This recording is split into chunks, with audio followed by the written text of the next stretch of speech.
Shalom, Père de Dieu, n'a pas si mot, n'a pas ça, n'a pas nyonso, n'a pas si mot, n'a pas nyonso, ne comment si peu, ne comment pas papa, maman, ici quand nyonso, zoami, aux zones d'habitude na TikTok, na YouTube, na Facebook, c'est qu'il y a nzambe ya solo, Père bon, Jésus-Christ de Nazareth, à Pambolayo. Bien aimé dans le Seigneur, nous allons vendredi, nous allons clôturer avec notre grand thème qui a été donné, la gloire de ma famille ne sera pas bannie. Kembo ya libotananga, eko benganamate, to eko longwate. Et aux alamala, tout dans Nzambe, pour la grâce à Salibiso, de réaliser que nous avons envie paix à bonne santé. Nathan nous avons choisi pour enterrer Bango, Nathan nous avons choisi pour réanimer Bango, Nathan nous avons sous-bien dans les salles d'urgence, paix me commis en Luca. Mais quand ceux qui ont envie paix à bonne santé, et ça grâce pour tes parents Nzambe. Le quoi tout ce yango, et vous allez mal tout sonisa, que m'bopé ma sanjoli pas Nzambe, peut-être tika programme oh dans ma boucle Nzambe, parce que le lobby la fin d'une chose, faut mieux que son commencement. Tobondeli. Tata to péché merci pour la ngolo au salinabiso, ya cause la compter parmi les vivants, merci pour la grâce au salibiso, ya cause la bonne santé. Tata va crédit au sombaka, bilamba au sombaka, maya au melato au somba, mais souffle de vie est très important au pessimisme gratuitement, bonne santé, eux ont tout ya, au pessimisme et au fait tata. Oh, nous ça nini tata sur les années paiement. Oh, mon droit de la maya talo nini ceux qui sentent dans ma lamonté, tous ceux qui sont au matondi. Pour nous nyonso au service na mabota sikate le kumu kemo ma sanjoli et je me paye notre tata to kabi mokolo entre tes saintes mains tata programme oyo échanger ma vie à bana bateau lui vous connaîtrez la vérité et la vérité vous affranchira na sameliete donc bana bateau ka bo solo vous avez lo bana yo bana bateau ba kangolama dans le nom puissant de Jésus-Christ lui la fin d'une chose vaut mieux que son commencement tata to banda qui na longo to clôturer mon kolailo si quand tu m'as beauté ça la visite à travers ce programme si quand tu m'as béni ba bika ba kamayi ba kangolama dans le nom puissant de Jésus-Christ na pekisi nyaso ezayote ezala qui préparer dans le monde des ténèbres pour nous bunni sa programme kolailo dans le nom puissant de Jésus-Christ qui est notre Seigneur et Sauveur que nous avons ainsi prié comme une seule personne disons-nous tous merci Seigneur Jésus-Christ amen. Une fois de plus, nous n'avons pas mon papa, maman. Nous avons toujours conclure avec notre grand thème où Pessamaki, où la gloire de ma famille ne sera pas bannie.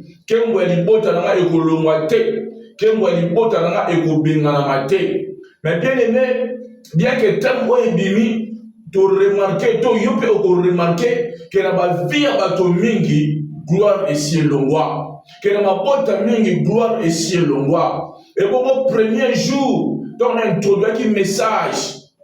Dans le bas qui était, et ça va dire loco, où est ça la gloire, et le manakati à libota. Et ça va dire loco, où est ça la libota est vivre mais sans gloire. Et comme ceux qui libota, ils ont vivre, tout le monde a bika, mais gloire exaltée. Vina vous allez forcer, qu'on y a un problème. Parce que dans mon kilo haut aux alliés, sur la position spirituelle, ou dans la cible pour un Satan, terrain net existera dans le monde spirituel. Soit tu es du camp de lumière, soit tu es dans le monde des ténèbres. Et ça, dans mon tout mon côté, on va élever en puissance, en honneur, en richesse dans mon kilo haut, sans pourtant dans la position. Soit il faut dans un Nzambe bien, soit il faut dans un Satan. Nzambe ya solo pia ba moyo ya malamu ezali Jésus-Christ de Nazareth. Soko pesi ba moyo n'est pas naie aux dans la position est sûre. Tu ne peux jamais rester dans le monde aux alliés tant que ça na âme na maboko. Il faut opona na oko pesa âme na yo. Mais souvent ça échange ya âme na bango na monde des ténèbres. Pour que ba pesa ye mbongo, pour que ba pesa ye mituka, pour que ba pesa ye basi. Bien aimé.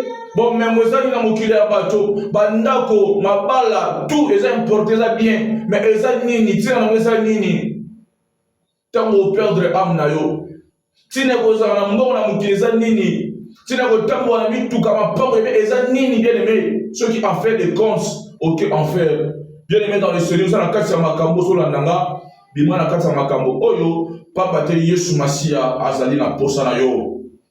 Et bon, lelo, notre soutien important, où les interdits chassent la gloire de Dieu. Bipeki samelo, et benganaka kembo na nzambe. makambo oyo epekisama ezalaka ekembo na nzambe ezala te na esika. Bien aimé, totanga maloba na nzambe na mokanda ya Josué chapitre 7 verset 10 jusqu'à 13e verset. L'Éternel dit à Josué, lève-toi, pourquoi restes-tu ainsi couché sur ton visage? Israël a péché, ils ont transgressé mon alliance que je leur ai prescrite. Ils ont pris des choses dévouées par interdit. Ils les ont dérobées et ont dissimulées et ils les ont cachées parmi leurs bagages.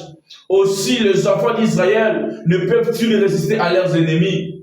Ils tourneront dos devant leurs ennemis car ils sont tous sous l'interdit. Je ne serai plus avec vous si vous ne détruisez pas l'interdit au milieu de vous. Lève-toi, sanctifie le peuple, tu diras sanctifiez-vous pour demain, car ainsi parle l'Éternel, le Dieu d'Israël. Et il y a de l'interdit au milieu de toi, Israël. Tu ne pourras résister à tes ennemis jusqu'à ce que vous avez ôté l'interdit au milieu de vous. C'est la parole du Seigneur. Le passage au Tanga, le premier verset, tout le monde qui est en train Josué, qui relève, il y a Moïse. Tant Moïse a Koufi, il y a qui Josué pour qu'il continue au temps où ça, les botanaye. Et bon, autant Josué a temps où ça, les botanaye Nzambe, et ça qui Moukolomoko, ne croit bien la Congo ya Akam, à Salaki et le Kouezaki Malamote. Tant que Babundi, Bitumbana, na batindi l'expion batala mboka ya Jericho bataki na bitumba oyo fe babunda abakotala mboka yango batali mboka ya Aï bien-aimé dans le Seigneur. Tango baboni mboka Aï ezaki mboka moko mukie balobi ke mboka Aï ezala moko mukie le ko ezala moko mukie toyi ko beta bango facilement to makaka 3000 personnes et bongo tant que comme il bosse à mboka Aï et ça dit était ba poli ba kimi il bosse à mboka Aï et ça qui je suis pas si je suis à kata ki bilama na ye parce que azaki na mawana désolation katina ye or que zaki na ndeko mo amena kombo ya Akan azwaki biloko oyo nzambe apekisa ki baswa. Parce que tant qu'on est conquérir la ville, tout va moka. Tant qu'on est faire sa instruction pour chaque combat va au salon. Mais dès que Akan a subi l'eau à Bombi, or que geste un déco olo et me dit babé la carte à Israël mobimba. Tout le monde a un geste à Moutoumoko et quand ici Mboka Moumana Kati, il y a problème dans les seigneurs. Tout le monde a une erreur ya mutu moko et ça dit que mboka mobimba épaule na bitumba. Les interdits chassent la gloire de Dieu bien-aimé dans le Seigneur. Ceux qui le l'ont, bah quand la carte il y a pas sur kufa et ça dit parce que Adam na bah ça que le ça interdit. Ça veut dire que vous voulez m'amener sur la carte et langa. Même pour ma connaissance, il y a bien eu du mal pour toucher dans l'arbre en entier. Mais moi, c'est là qui séduit, il ne fait pas les serpents, à séduire mon bali, puis mon bali aller mouma. Bien aimé dans le Seigneur, tout ce que Dieu nous interdit de faire cache dans son sein un danger, cache dans son sein quelque chose qui va te nuire. Alors, ce qui nous a dit que l'homme va au salaire monté et c'est que dans un yoga peut autosa. Pas matin à 4 naïmo et bon et l'homme va au moko. Et ça qui interdité, et ça qui est permité. Et pas un mot non, le vite. Assim arche de l'alliance. Mais où ça me colmant arche de mon koya. Yakadisi ko sunganzambe. Mais maintenant qui asimba. Adaki frappé par Koufaki. Acte na ye zalaki. Yamalam. Intention na ye. Ezalaki bonne. Mais le local les a interdit. Et les mêmes les causes là qui est loi. Mais les mêmes interdit les a interdit. Interdit les a interdit. Ce qu'on ligne na mukili oyo. Osala bien. Et Seigneur, auto ça va interdire l'état entier. Na mboka tozala mibeko esunga biso totambola malamu. Kokoyi ko violente, kokoyi ko boma te, kokoyi ko yiba te. Ceux qui autocité directement ba en prison. Ceux qui autocité directement au sentence de punition. Au Seigneur par rapport à infraction au Yosali. C'est aussi la même chose dans le monde spirituel. C'est aussi la même chose dans le monde des esprits de dans le Seigneur. Le premier interdit, c'est le péché. Interdit à l'iboso, pour la moine nzam, pour la motu oyo, à limiter que gloire, et à la banni na vie na ye, ton la famille na ye, c'est le péché. Bébé, na li sumu ya mutu moko, famille mo bimbe ko yiko kota na kati sa pasi. Bible lobi na mokane ya Romains chapitre 3 verset 23. Car tous ont péché, sont privés de la gloire de Dieu. Tomoni ete acte ya Akan, ne salaki ke Israël mobimba epola, liboso ya mboka mukie lokola ayi. Eza na bato misusu. Le problème c'est que résoudre. Pourquoi? Parce que Hazard, déjà, na kati ya interdit. Tant que déjà na kati ya interdit, les ennemis aux la faible. Tant que déjà na kati ya interdit, aux la makasité. Je dis ma caméra comme là, Samson. Ça m'interdisait que si je suis le ye. Bakata manzaka na ebe suki na ite mais ayebisaki mwasi secret na ye donc bakata ke suki ayebaki te ke suki se longwe ba fese donc lié ta mazolo la moka ya katsala makasi or que makasi eza lisusu te parce que gloire à Nzambe et c'est kitaki ye. Bien aimé, quand tu fais les interdits, sache que tu es en train de chasser la gloire de Dieu dans ta famille ou dans ta vie. Vous comprenez que ma famille est aussi simbaté. Or, vous avez un comment il y a aussi parmi ma position en andako. Azolo la bazemi. Et quand on a pas dans le pamu, soit dans le bois na wese. Automatiquement, tu vas faire ma camarade comme moi si, aux autres côtés ça même papa on a problème, aux autres côtés ça même maman on a problème. Maman oyi malamu que moi on a que na kosala kindumba. Mais aujourd'hui, quand moi, on a quelque chose qui nous bat, pour moi, on a volé sa bino. Chers parents, à toute la difficulté, le gars qui qu'on permettre de au lieu que moi, que moi, on a qui nous bat. Vous avez un problème, mais nous avons chassé, gloire à Nzambe. Vous avez été impudique, vous avez été Nzambe a péché ici. Ma camarade, on a délégué dans les seigneurs. Papa Ozawana, oui, que moi, on a un voleur à main armée. Oui, que moi, on a un koyiba. Mais après, si on voiture aussi, et puis on est content, on dit que moi, on est qui moïbi. Et ça va bien, on a mal acquis. Et ça va faire sous l'élo. À cause de le costo de mbongo. Donc, il faut que tu aies pour pas se coller à bango. Parce que la chance, elle va les belé. Il va sugar daddy. Papa, on a un salaire, il y a $300, il y a $200. Tu as un téléphone au ciel là, il y a nulle part. Mais on a un iPhone, dernière version. iPhone 16 Pro Max. Et tu as 1000 et quelques dollars. Il y a un mot. Bah, on a l'âge où moi, je vais quelque part. Bible lobby, tant que tu as la mobile, habite par la sueur de ton front que tu mangeras du pain et non la sueur de tes fesses. Bala nous sous le lot. Bah, quand on va péder, mes parents ont dit que moi, je vais faire un ciment. Pour que tu connaître, ne connaître pas Bassi.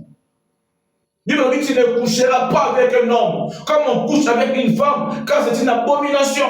Chers parents, pour accepter Miloka Boété, même si tu es dans un état de faiblesse, ça va juste l'émotion dans sa main. Donc, vous permettez de m'aboyer. Nanda Konayo, dans le pan où vous fandi, sache que vous compte à la case à problème. Tant qu'on permettre Makambabo, sache-les. Yopé. Nous tenir yo coupable. Parce qu'on doit permettre Bango.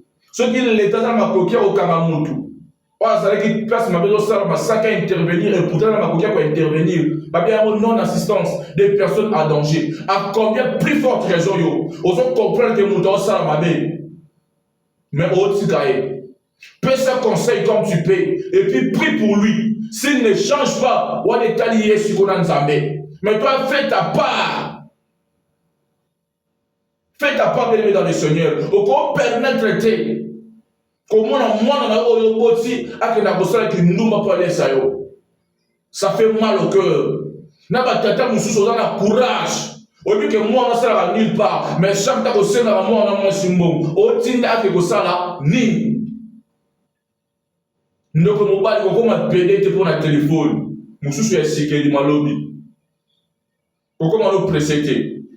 Tout ça là va jeter le cartel, le lot iPhone. Jeter dans ma c'est le Nokia.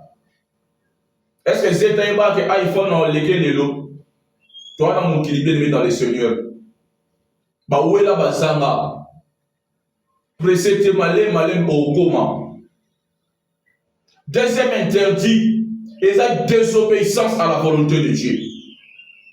Quand Dieu te dit quelque chose de sa part, il te confie une mission.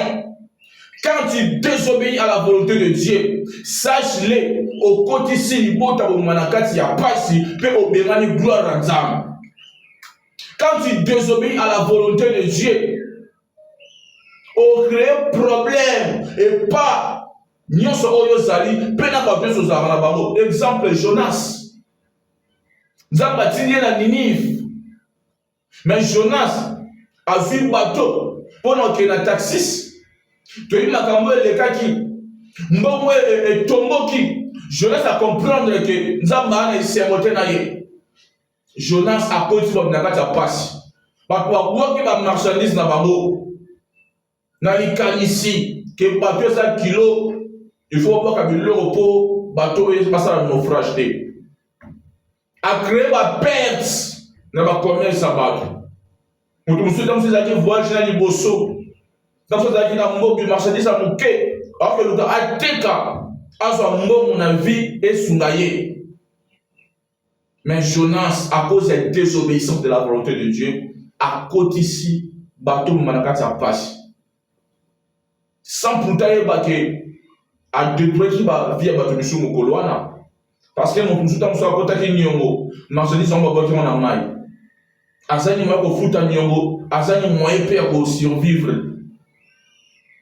Donc va tirer au sort et bimier. Tout ça nous bo kana mai. Bien-aimé dans le Seigneur, à chaque temps que tu désobéis à la volonté de Dieu, sache-le très bien, ils en battu, au bazo perdre spirituellement ainsi que physiquement. Nous avons vu que na basam kusu. Que n'est pas quiconque, que n'est place tel et tel, au terme de l'ensemble, bah tout va bien bien dans le Seigneur, mais au boy, au bité de la village, chose qui na Allemagne même à l'âme, ça va dire que n'est Ituri, ça va dire que n'est Nord Kivu, te, on a battu au coup, mais lui ça va partout. Mais puis on a France, on va coup arrêter, que n'est pas mort d'Allemagne au monde à battu. Quand Dieu te dit de faire quelque chose, c'est que tout c'est un mot. Parce que bénédiction na yo, et ça lié na mission, on s'en a confié. Chaque temps que tu es dans sa mission, la gloire de Dieu sera sur toi, sera sur ta famille. Parce que tu es en train d'obéir à sa volonté. Mais à chaque temps que tu désobéis à la volonté de Dieu, on remarque même la famille dans la gloire des arrêtés. Pourquoi tu ne respectes pas, tu n'obéis pas la volonté de Dieu? Qu'est-ce que la volonté de Dieu pour toi? Nzambe ebisa osala nini? Volonté nzambe eza nini pona yo? Batu ba okufa il a fallu bayeba Yesu. Il a fallu batu ba bika la maladie o baza nango. Mais toi tu attends quoi pour prêcher la parole de Dieu? Tu attends quoi pour délivrer le peuple de Dieu? Tu attends quoi pour guérir les malades? Parce que Dieu t'a confié une mission. Il t'a donné une responsabilité. C'est en tout ce moment, maintenant ton tour de te mettre en action pour que la gloire de Dieu ne quitte pas ta famille, pour que la gloire de Dieu soit manifeste dans la vie des gens. Mais le troisième interdit est un manque de foi. Moto oyo andimi Yesu Masia tegele ngelo kwa mokoto obikisi. Gloire dans Nzambe ezakati na été, ezapé na libota na été. Bien le crois au Seigneur Jésus-Christ et tu seras sauvé toi et ta famille. Nous croyons que Jésus-Christ est Dieu à travers la foi. À travers la foi. Mais sans la foi, c'est impossible de se payer sans Nzambe. Sans la foi, il n'y a pas si haut la gloire dans Nzambe. Yesu Masia sa marde. Ne t'ai-je pas dit que si tu crois, tu verras la gloire de Dieu. Ne dis ça que ce qu'on dit marche au monde à quel monde Nzambe. Nzambe Yesu Masia ngalo bana Pierre, so na ko ndima kwa gré na s'élever, na ba yeko suba za ki wana, olo bana nzete, olo bana montagne oyo plutôt, et le roi ni boa kuna Salama. Parce que même bazaki est étonné pour figuer kaukaki. Bien aimé dans le Seigneur. Troisième interdit, c'est la marque de la foi. Tant aux aïeux au monde à gloire dans Nzambe, parce que Jésus-Christ est le consommateur de la foi. À chaque temps que tu as la foi en toi, tu es en train de nourrir Jésus. Imagine, tu es en train de nourrir Jésus. La gloire de Dieu sera permanente dans ta famille. La gloire de Dieu sera permanente dans ta vie. Injuste, entre guillemets, c'est quelqu'un qui a la foi. David, quand j'étais jeune, j'ai vieilli. Je n'ai jamais vu injuste abandonné. Bien aimé dans le Seigneur, quand tu fais l'interdit, tu seras aussi interdit de quelque chose. Notez bien, quand tu fais l'interdit, tu seras aussi interdit de quelque chose. Koyi beza mabeyo yibaka. Kobo meza mabeyo bomaka lete kangiyo ba ozo na prison ba interdire yo pe na liberté. Wana droit à liberté te. Ba ko interdire yo pe mutabando yo tala hote. Ba ko interdire yo pe. Ba makamu o ba le ko interdire yo. Donc quand tu fais l'interdit, tu seras aussi interdit de quelque chose. Ça se passe aussi spirituellement. Aka asali loko ça interdit. Et puis nous avons interdire victoire à Israël mobilisation de l'ennemi. Donc chaque temps que tu fais les interdits, sache-les. Dieu t'interdit aussi de quelque chose. Chaque temps on la bazemi au boya. Kosala makambo malamu obo mabatu. Ozo désobéir la volonté de Nzambe. Ozo yikondi makasi na yo. Bien aimé, sache-les que nous n'avons pas interdire yo makambo sous. Gloire à Nzambe au monde à moté. Donc pas na yo, tu es non. Ozo accepté. Ozo non accès à la gloire de Dieu à cause de l'interdit au sala. Il y a des bons d'accord dans la prison. On a deux manières. Par la justice ou par l'injustice. Par la justice, et là que mon sali m'a a mérité prison. Par l'injustice, là que mon doigt conseiller makambo. Ba conseiller makambo c'est la prison. Exemple, Joseph. À cause de la prison injustement. Ba Joseph le basé belé. Ba tu bana kati ba prison. Ba il makamba salate. Mais ba tu ba ça ma bé. L'État payé, mais le combat n'a pas joué à force. Bon, circuler librement. Oh, on a ségré de justice ensemble. Et ça. Mais pour sortir dans une prison, il y a trois moyens. Premier moyen, c'est l'évasion. Et ça, évasion, bien aimé dans les Seigneurs. Plusieurs boucani. Peut m'tabémer. Deuxième mois, dans la prison, et là par recours. Je dis que dossier à moto et que malade recours de salami. Dossier ce n'est pas procureur abandonné pour celui qui s'aime. Pour battre vraiment, est-ce que ça qui a monté ça qui a monté? Ce qui va moniquer. Bah quand il est en prison par erreur, bah quoi quitter à l'immédiat sa prison. Troisième moyen. Et ça par la grâce présidentielle. Bien que la personne est coupable, mais la grâce présidentielle est grosse qui est dans la prison parce qu'il y a l'autorité. Dans ce qu'on a semblé là, pour la baptise par la prison, Au côté de la prison, il y a Satan. On a la prison, il y a maladie. On a la prison, il y a stérilité. On a la prison, il y a pauvreté. Nana sambe la pona yo. Au côté de la manga, aux oies bambongo, tant bimi, pauvreté là tio. Au long là, ba zemi. Et ça, qui au bali au beau tate. Et ça, prison, bien dans les seigneurs. Au lingara, ba tata ya bateau. Au même ça, ma bala bateau. Le nom A, je pousse au la poste au bala, te prison célibé kangio. Dans l'ensemble la pona yo. N'est-ce moyen où yo la te. Mais on a ensemble la pona yo. Dossier non le recours. Parce que Zambie a l'eau là. Atina le corps mo sali na mo kili. Na on plaide cause na pas tata, pe au dans la prison. Na bisoki bato oyo bakanga vyo na kata prison, balingi to bima. Prison ko buka na évasion salama lelo. Na ba na mutu moko olandanga. À cause ya grâce ya Nzambe oyo ezali kolona nga. Yo na kata prison ya Satan.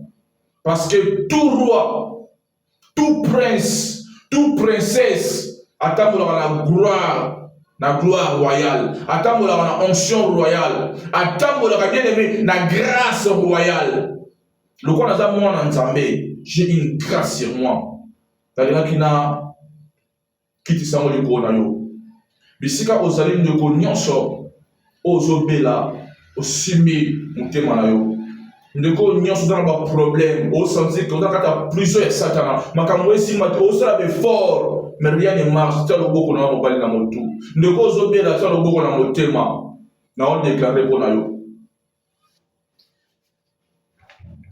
au nom de Jésus-Christ na on sambela pona papa maman ndeko mwasi ndeko mobali elenge pe mwana moke bébé prison nyonso o ekangi vina yo ezala ya malade na ndi malade obela te ba merci ba bi ke ozala mikolo ebele te okufa ba merci ba bi te yo il faut melaka ba kisi vina o mobimba ozala kati ya prison ya célibat o comprendre ko tango e malamu te mais tant qu'on a posa obala libala ezate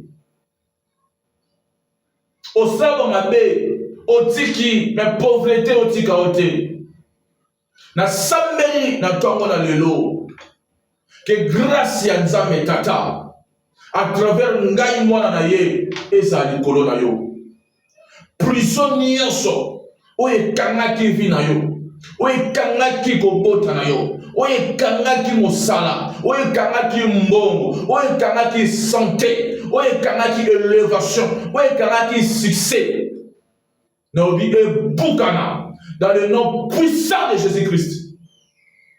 Ce qui nous a permis que nous soyons stérile, que nous soyons pauvres, que nous soyons pour un temps, pour que éduquer nous, na sege pa ya Nzambe, na grâce au pesanga, le kola mwana na yo, tata yoka ndeko mwasi mawa, yoka ndeko mobali mawa. Na sambeli ete obma la prison ya Satana. Na obi bala no ebi na prison ya Satana au nom de Jésus. Na obi santé no ebi na prison ya Satana au nom de Jésus. Na obi richesse no ebi na prison ya Satana au nom de Jésus. Prison nyonso o kotaki à travers des erreurs na obi obima. Dans le nom puissant de Jésus-Christ. Prison nyonso o kotaki à travers erreur ya bato misusu obima. So na ma parents no sala ki erreur na obi obima. So na ba kokoni ba sala ki erreur na obi obima. Dans le nom puissant de Jésus-Christ de Nazareth. Tikate Nzambe ola sala yongolo. Tikate Nzambe ola sala yongolo. Na sambeli Nzambe tata alimbisa masumu na yo. Na sembele pa Nzambe tata ayoka yo mawa.